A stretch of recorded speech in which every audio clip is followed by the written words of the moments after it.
Joshua chapter 20. One day the Lord told Joshua, when Moses was still alive, I commanded him to tell the Israelites about the safe towns. Now you tell them that it is time to set up these towns. If a person accidentally kills someone and the victim's relatives say it was murder, they might try to take revenge. Anyone accused of murder can run to one of the safe towns and be safe from the victim's relatives. The one needing protection will stand at the entrance to the town gate and explain to the town leaders what happened. Then the leaders will bring that person in and provide a place to live in their town. If a person accidentally kills someone and the victim's relatives say it was murder, they might try to take revenge. Anyone accused of murder can run to one of the safe towns and be safe from the victim's relatives. The one needing protection will stand at the entrance to the town gate and explain to the town leaders what happened. Then the leaders will bring that person in and provide a place to live in their town.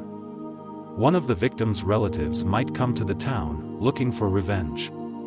But the town leaders must not simply hand over the person accused of murder. After all, the accused and the victim had been neighbors, not enemies. The citizens of that safe town must come together and hold a trial.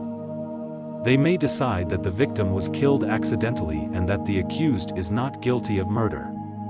Everyone found not guilty must still live in the safe town until the high priest dies. Then they can go back to their own towns and their homes that they had to leave behind.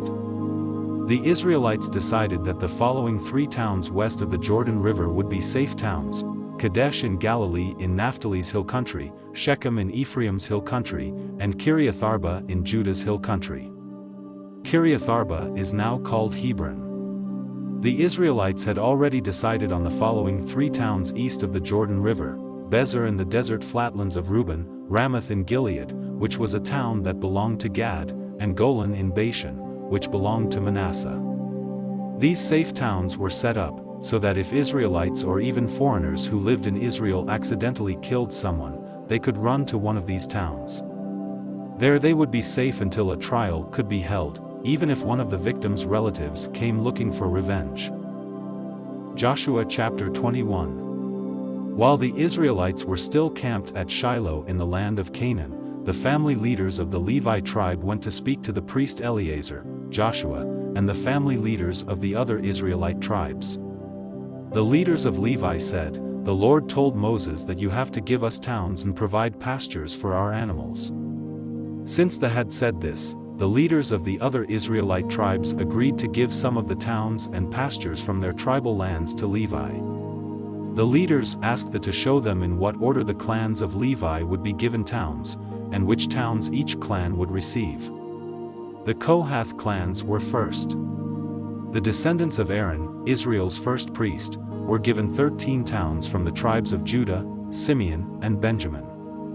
The other members of the Kohath clans received 10 towns from the tribes of Ephraim, Dan, and West Manasseh.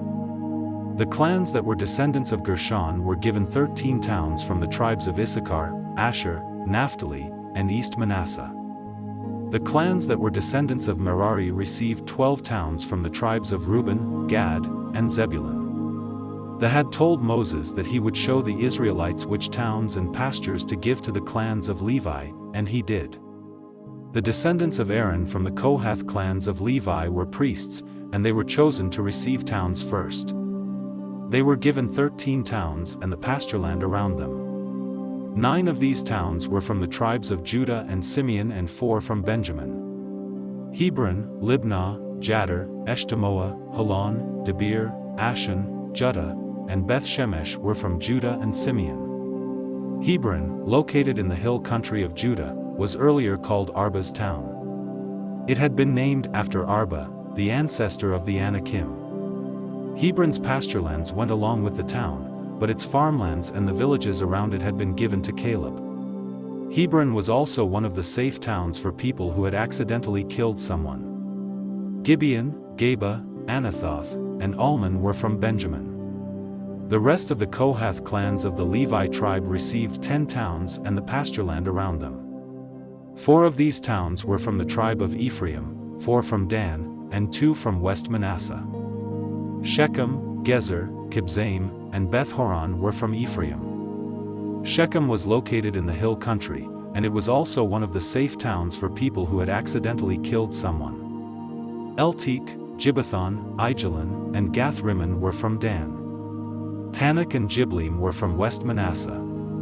The clans of Levi that were descendants of Gershon received 13 towns and the pastureland around them. 2 of these towns were from the tribe of East Manasseh, 4 from Issachar, 4 from Asher, and 3 from Naphtali. Golan and Bashan and Beshtera were from East Manasseh. Kishon, Daberath, Jarmuth, and En-Gannim were from Issachar. Mishal, Abdon, Helkath, and Rehob were from Asher. Kadesh in Galilee, Hamathdor, and Kartan were from Naphtali.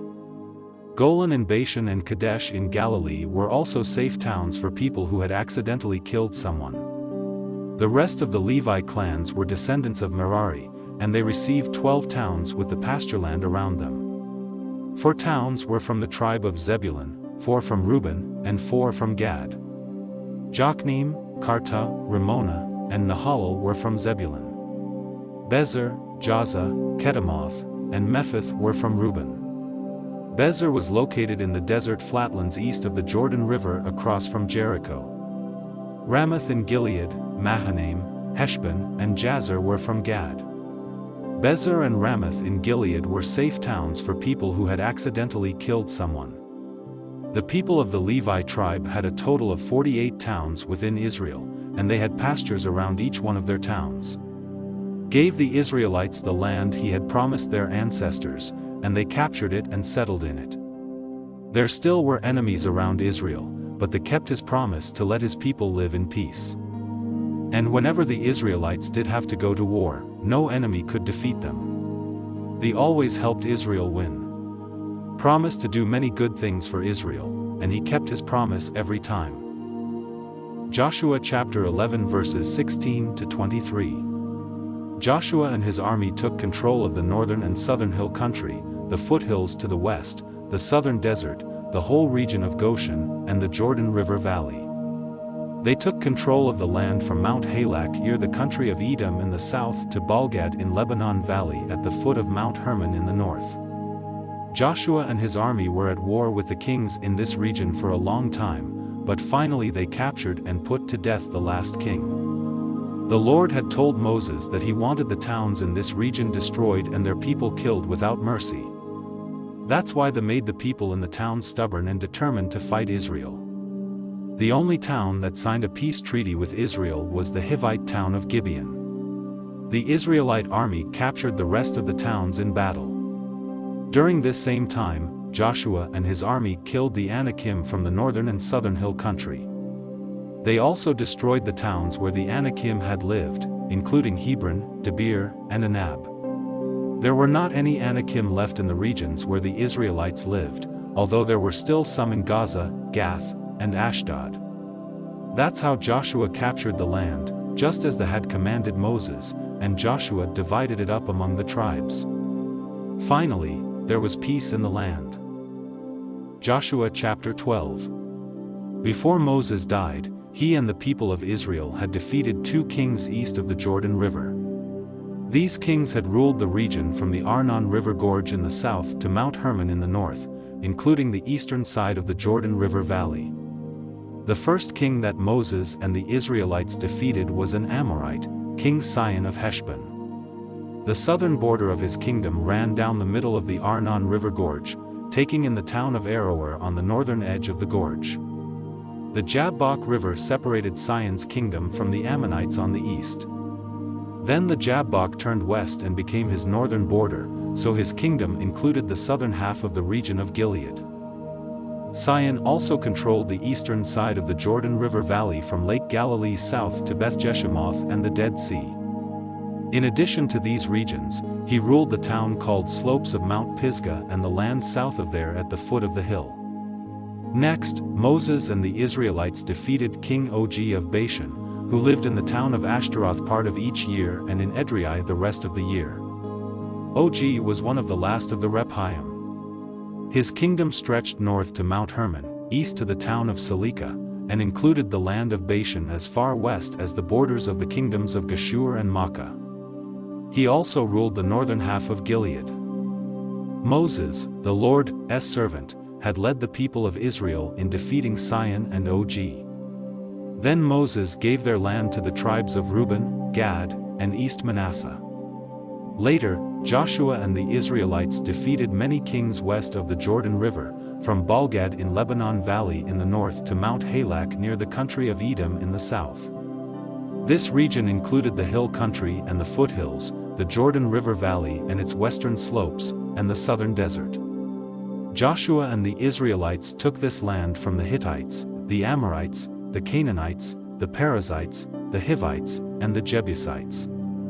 Joshua divided up the land among the tribes of Israel. The Israelites defeated the kings of the following towns west of the Jordan River: Jericho, Ai near Bethel, Jerusalem, Hebron, Jarmuth, Lachish, Eglon, Gezer, Debir, Geder, Hormah, Arad, Libnah, Adullam, Makkedah, Bethel, Tappuah, Hepher, Aphek, Lasharon, Madon, Hazer, Shimmer-Meron, Akshaph, Tanakh, Megiddo, Kadesh, Jokneam on Mount Carmel, Dor in Naphath Dor, Goyim in Galilee, and Tirzah. There were 31 of these kings in all.